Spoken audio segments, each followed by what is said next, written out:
হেৰা শুনিছানে কৈ যাওক কি ক'ব লগা আছে মই কলা নহয় নহয় শুনিছা দিন যায় যে আমাৰ ল'ৰাবোৰক 5 বছৰ হ'বই হ'ল তাক এবাৰ স্কুলত দিয়া কথা ভাবিছো একেবাৰে আপুনি মোৰ মনৰ কথাটোকে কৈছে মোৰ লগৰ মাষ্টৰণী দীপালী যে তাই জীয়েকক প্ৰাইভেট স্কুলতে দিছে আমাৰ মইনাক্ষীক কিন্তু প্ৰাইভেট স্কুলতে পঢ়াম দেই হয় নেকি অটো আকৌ বাপে ৰামৰটো কিবা কৈছে কৈছো ল'ৰাটো তুমি চাকৰি কৰা স্কুলখনতে পঢ়াব লাগিব যাওঁতে তোমাৰ লগতে যাব পাৰিব আহোঁতেও তোমাৰ লগতে আহিব পাৰিব নহয় জানো ভাল মাথাটো মাৰিছে খৰচ কমাব যাওঁতে এইটো গাধ 3 গাধ হৈ ৰ'ব চৰকাৰী স্কুলত পঢ়ুৱাই ডাঙৰ মানুহ বনোৱাৰ সপোন হৈয়ে ৰ'ব তুমি নিজ মাক যদি থাকোঁতে সি কেলে এনেকুৱা হ'ব কথা ক'বলৈ আহিছে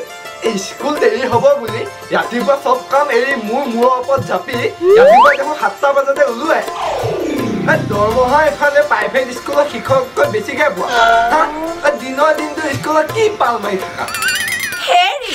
তেনেকুৱা কথা নক'ব একেবাৰে বৰ শিক্ষামন্ত্ৰীটোহে ওলাইছে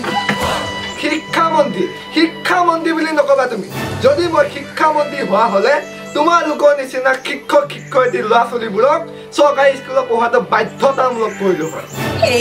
এই চবৰ লগত কথা পাতেনে আৰু যোৱা এই স্কুলত যায় শিক্ষক শিক্ষয়িত্ৰীবোৰৰ লগত এনে অনাই বনাই খানাবিলাক খোৱা যোৱা আৰু সত্ৰত গৈ ল'ৰা ছোৱালীবোৰৰ পৰা কেনেকৈ প্ৰাইভেট টিউচন ল'ব পাৰি তাকে কয় যোৱা মোৰ গাঁঠি ধান ভাঙি ল'ৰাটো প্ৰাইভেট স্কুলত পঢ়াম নপঢ়াওঁ যা সি ঘৰতে গাঁঠৰ হৈ থাকক দেখিছে ৰাইজ কি হৈছে মোৰ ঘৈণীহঁত কি হ'ল সঁচা কথাটো মই 10টো মত কওঁ চৰকাৰে মাহে ইমান টকা দিয়ে চৰকাৰৰ টকা খাই বেইমানিত কৰাত মই নাই দেই প্ৰাইভেটৰ শিক্ষক শিক্ষয়িত্ৰীয়ে যদি ইমান কম দৰমহা পায় ল'ৰা ছোৱালীবোৰক ভাল ৰিজাল্ট কৰি দেখাব পাৰে এওঁলোকে কিয় নোৱাৰে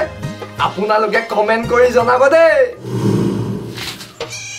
লগতে আকৌ ছাবস্ক্ৰাইবটো কৰিব নাপাহৰিব মনে কৈছো দেই